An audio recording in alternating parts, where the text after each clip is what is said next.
Brought to you by Mrs. Bectors. Mrs. Bectors Cremica Non-Stop Biscuits. Crunchy Jeera Bite, Non-Stop Delight. उपराष्ट्रपति चुनाव के नतीजे आ गए हैं। देश को नए उपराष्ट्रपति मिल गए हैं। एनडीए के उम्मीदवार सीपी राधाकृष्णन भारत के अगले उपराष्ट्रपति होंगे। उन्होंने इंडिया गठबंधन के बी सुदर्शन रेड्डी को उपराष्ट्रपति चुनाव में मात देकर जीत हासिल की है। आपको बता दें कि जैसा कि एनडीए पहले ही दावा कर रहा था सीपी राधाकृष्णन की जीत की, ठीक वैसा ही हुआ। पीएम मोदी ने उनको जीत पर बधाई दी है। बाकी उनके बारे में, सीपी राधाकृष्णन के बारे में हम जानेंगे और ये जानेंगे कि वोटर्स कंपोजिशन वोट का क्या रहा, कैसा रहा। तमाम जानकारियां देने के लिए हमारे साथ हैं साथी नावेद।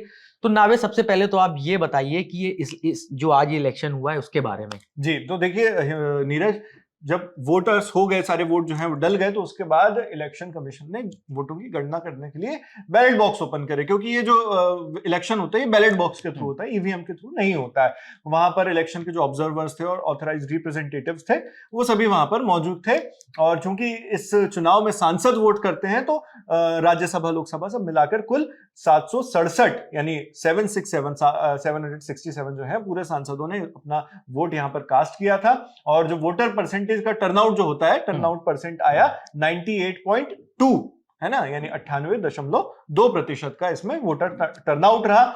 इनमें से अगर ब्रेकअप में आपको बताऊं तो वही तमाम जगह कि किसको कितने वोट, जी हाँ, तमाम जगहों से इसमें पूरी खबरें चल रही हैं। उसके आधार पर यह पता चला है कि सीपी राधाकृष्णन जो एनडीए के उम्मीदवार थे उनको 452 वोट मिले, यानी 452, और उसमें वोटर मार्जिन जो रहा है वो 152 वोट्स का रहा है, यानी 150 से 2 वोट ज्यादा।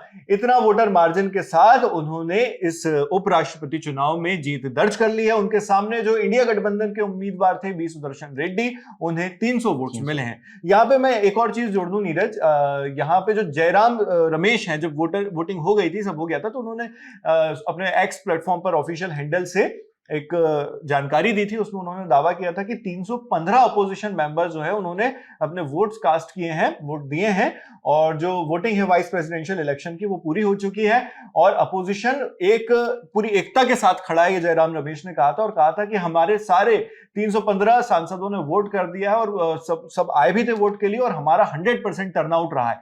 लेकिन यहां से एक थोड़ा सवाल भी पैदा होता है कि जब 315 अपोजिशन के सांसदों ने वोट किया था, लेकिन वोट सिर्फ 300 मिले हैं अपोजिशन के कैंडिडेट को, जो सुप्रीम कोर्ट के पूर्व जज हैं बी सुदर्शन रेड्डी, तो वहां पे मतलब एक सवाल खड़ा होता है कि 15 वोट इधर उधर कैसे हुए, ये अपोजिशन को भी इसमें आकलन करना चाहिए। तो ये एक चीज जानकारी यहां पर पता चली है। जी, अब जैसे हम ये जानना चाहें, दर्शकों को ये बताना चाहें कि जो देश के अगले उपराष्ट्रपति हैं जी, उनके बारे में क्या पता चला है, उनका क्या बैकग्राउंड रहा है। जी, तो नीरज, मैं 2 चीजें बस इसमें जोड़ दूं कंपोजिशन में वोटर्स की, और फिर उसके बाद उस पर आते हैं पर कि कुल वोटर्स की संख्या जो सांसदों की थी वो 788 थी, लेकिन रिक्त पद 7 थे, जो हिमांशु मिश्रा इंडिया टुडे के पत्रकार हैं, उनके थ्रू हमें जानकारी मिली उनके हवाले से। तो इस तरह इफेक्टिव वोटर्स जो हैं वो 781 हो जाते हैं। लेकिन आज जब वोटिंग हुई तब 768 वोटर्स ही वहां पर मौजूद हुए, 13 गैर हाजिर रहे, एब्सेंट रहे, जिसमें से 4 सांसद बीआरएस के हैं और 7 सांसद बीजेडी के रहे। अकाली दल के 1 सांसद और इंडिपेंडेंट यानी निर्दलीय 1 सांसद गैर मौजूद रहे। तो इस तरह से एब्सेंट वोटर्स इतने रहे।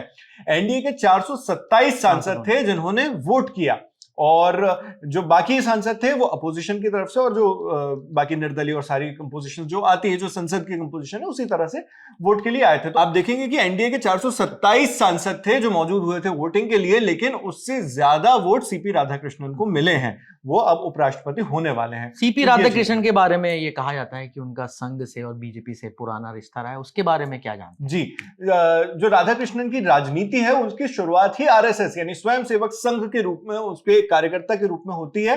जो 1974 में अगर हम जाएं तो जनसंघ की जो तमिलनाडु स्टेट एग्जीक्यूटिव बॉडी थी उसमें वो शामिल हुए थे। इसके बाद 2 बार लोकसभा के सांसद रहे, 2003 से 2007 तक तमिलनाडु बीजेपी के वो अध्यक्ष भी रहे हैं। तो इस तरह से बीजेपी और जो उस वक्त जनसंघ हुआ करती थी, और आरएसएस, इससे उनका गहरा नाता इसमें रहा। ओबीसी और साउथ का फैक्टर भी कुछ काम कर रहा जी, है ना? साउथ फैक्टर, बिल्कुल आपने सही पकड़ा, साउथ फैक्टर भी इसमें बताया जा रहा था जब से कैंडिडेट का नाम अनाउंस हुआ था, क्योंकि साउथ में बीजेपी चाह रही है अपनी पकड़ बनाना, तो वो गाउंडूर जो है कोंगू वेल्लालर के मतलब एक समुदाय है वहां पर, तमिलनाडु में आता है, वहां से सीपी राधाकृष्णन आते हैं, जो तमिलनाडु का एक मजबूत ओबीसी वर्ग है। मैं फिर से बता दूं, इस समुदाय का नाम कोंगू वेल्लालर, तो ये नाम है, अगर माफ कीजिएगा अगर मेरे प्रोनाउंसिएशन में थोड़ा सा, हाँ, अगर प्रोनाउंसिएशन में कुछ इधर उधर हो तो उसके लिए माफी। जो तमिलनाडु का एक मौजूदा ओबीसी वर्ग है, और एनडीए ने उन्हें उपराष्ट्रपति बनाकर ओबीसी कार्ड जो है और साउथ में विस्तार जो है उसकी रणनीति यहां पर साधी थी। ये तमाम एक्सपर्ट जो है। इनका प्रशासनिक अनुभव क्या है, कैसा है? जी, आप तो जानते हैं नीरज के राज्यपाल वो रहे हैं इस वक्त, मौजूदा वक्त में वो महाराष्ट्र के गवर्नर रहे, और राधाकृष्णन इसके अलावा झारखंड, तेलंगाना का उन्हें अतिरिक्त प्रभार मिला हुआ था। पुडुचेरी के उपराज्यपाल, मतलब झारखंड और तेलंगाना के वो राज्यपाल रहे, गवर्नर रहे, तेलंगाना के जिसमें अतिरिक्त प्रभार था, पुडुचेरी के उपराज्यपाल यानी एलजी रहे, और महाराष्ट्र के वो राज्यपाल रह चुके हैं, यानी उनके पास व्यापक एक बहुत बड़ा प्रशासनिक अनुभव है यहाँ पर। साफ सुथरी और विनम्र छवरी की तो उन्हें माना ही जाता है। जी हाँ, व्यक्तिगत उनका इसी तरह का माना जाता है, एक संतुलित और सौम्य और खाटी संघी नेता माने जाते हैं सीपी राधाकृष्णन। भाषा विवाद जैसे संवेदनशील मुद्दों पर भी उन्होंने एक संतुलित, एक बैलेंस्ड बयान ही दिया है, जिससे उनकी जो शख्सियत है वो संघनिष्ठ लेकिन समावेशी मानी जाती है, यानी संघ से भी उनका नाता तो जरूर है लेकिन सबको मिला जुला कर रखने वाले नेता माने जाते हैं। ठीक है नावेद, इस खबर में इतना ही। देश और दुनिया की बड़ी खबरें देखने के लिए आप देखते रहिए दी लल्लन टॉप।